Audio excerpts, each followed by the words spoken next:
E aí é o seguinte, entrando na sua área, porque o assunto aqui vai ser apologética, mas quando eu entrar nesse assunto pode ser que eu ligue o ventilador na farofa aqui e tal, porque aí eu e o pastor Rodrigo estamos em lados... na Bíblia, você mostra o texto. Exatamente, mostra o texto, tem que ser na Bíblia.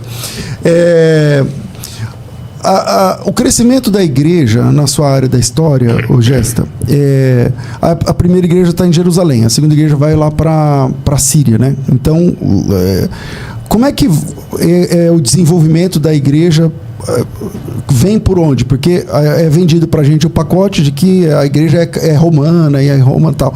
Quando é que vem essa preponderância para Roma? Olha, vamos lá. O cristianismo ele é oriental. A gente tem a igreja... Já começa aí, né? O cristianismo é oriental, para começar. Pela fé, nós cremos que a igreja surge em Jerusalém no dia de Pentecostes, com a descida do Espírito Santo. Agora, sociologicamente, como religião, o cristianismo nasce em Antioquia da Síria. A Antioquia da Síria é que ele vai criar os elementos que vão romper, né, permanentemente com o judaísmo. Você vai ter substituição da circuncisão pelo batismo, você vai ter a substituição da antiga sinagoga pela eclésia e inclusive vai se utilizar o nome eclésia exatamente para se afastar dos judeu-cristãos. É onde vai entrar a prática do domingo, onde vai entrar a teologia da graça, onde vai entrar a teologia do Espírito Santo, que é muito importante a gente ver que se fala muito sobre o Espírito Santo no Corpus Paulino, mas não se fala muito, por exemplo, no Corpus Petrino, em Judas. Então, essa ideia que o Espírito Santo, que é o diretor da igreja, que divide dons e que separa esses dons entre mulheres, coloca em jovens, ou seja, unifica judeus e não judeus, unifica escravo e livre. Então, tudo isso que a gente chama de base cristã, ela está surgindo ali em Antioquia da Síria, pela experiência que eles têm, né, de conversão de gentios ali em massa, por Paulo ter sido trazido já cedo para ali, começar a desenvolver a teologia dele.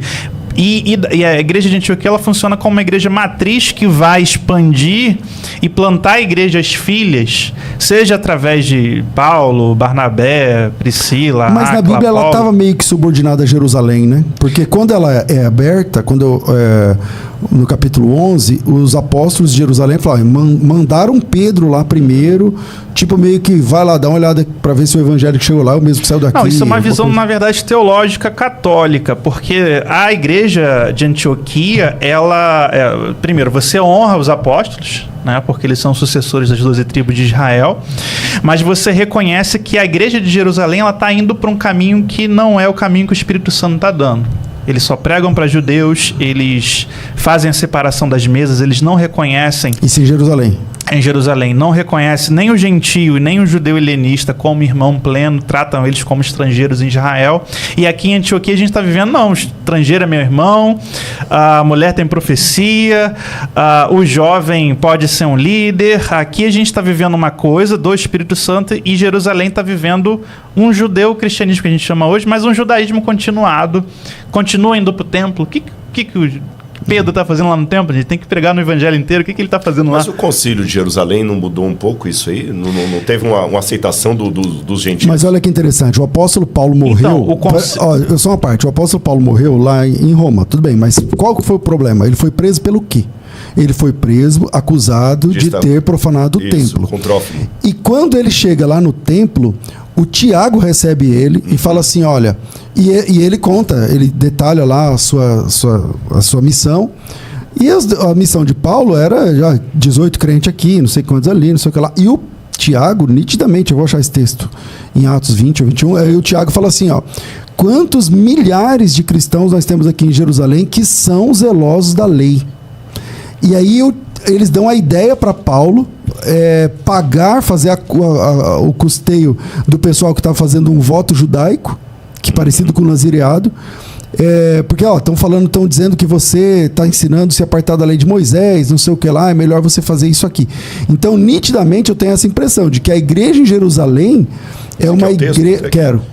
Atos capítulo 21, acho que é esse verso aqui. Ó. Obrigado, Rodrigo.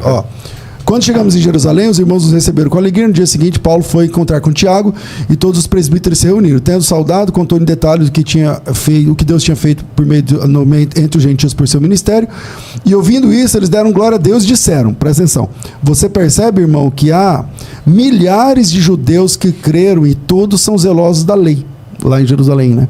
E eles foram informados que você ensina os judeus entre os gentios a apostatarem de Moisés, dizendo que não se deve circuncidar os filhos, nem andar conforme os ritos da lei. O que faremos então? E aí eles sugerem a ideia, Paulo termina isso aqui preso. Foi. Hoje ele raspa a cabeça, então, vai contra o passa exatamente. O que Paulo propõe é que você não é descendência mais...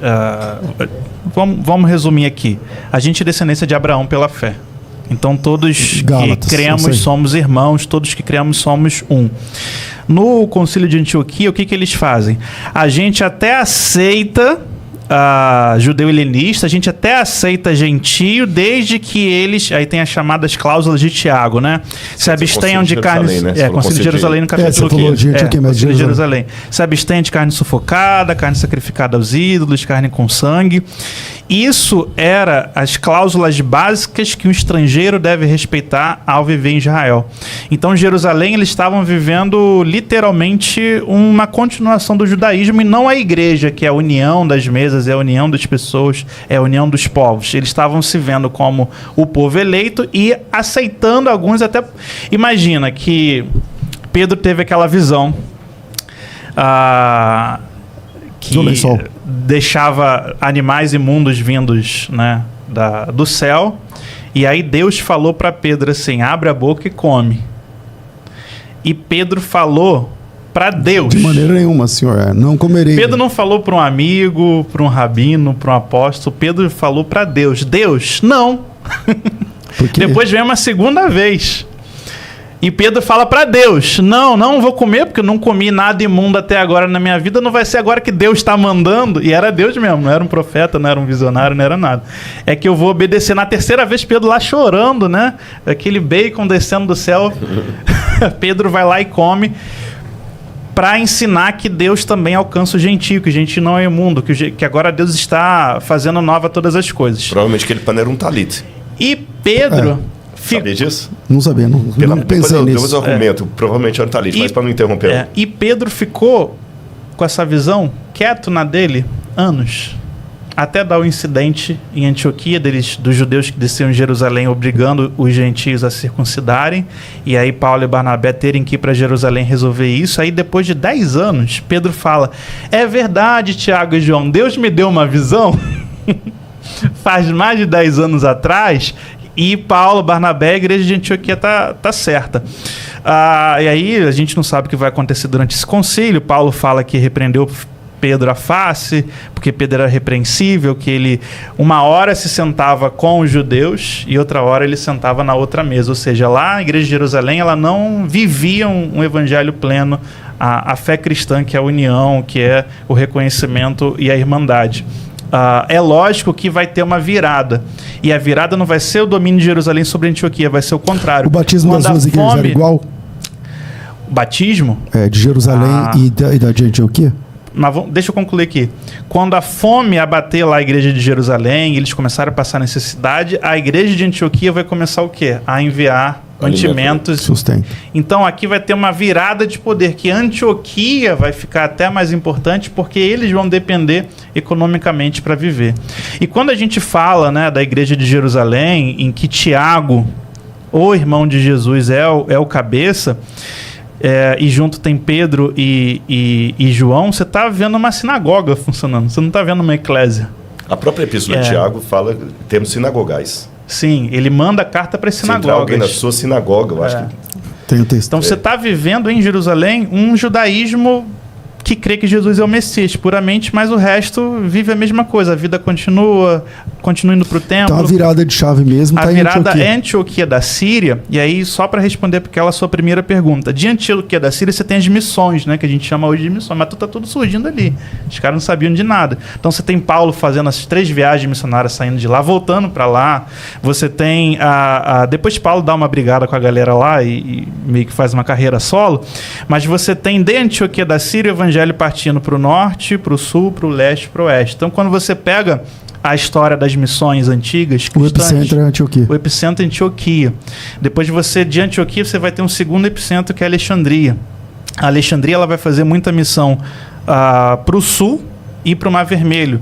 Tanto é que até a Etiópia você vai ter surgindo ali reinos cristãos, e do outro lado do Mar Vermelho, ali onde hoje é o Iêmen, você vai ter surgindo igrejas. Enfim, ali vai ser, ao longo do Mar Vermelho até a Etiópia, um grande centro cristão, e parece que há também, seguindo entre aspas, a rota da seda marítima, né, pegando o Mar Vermelho e saindo pelo Oceano Índico,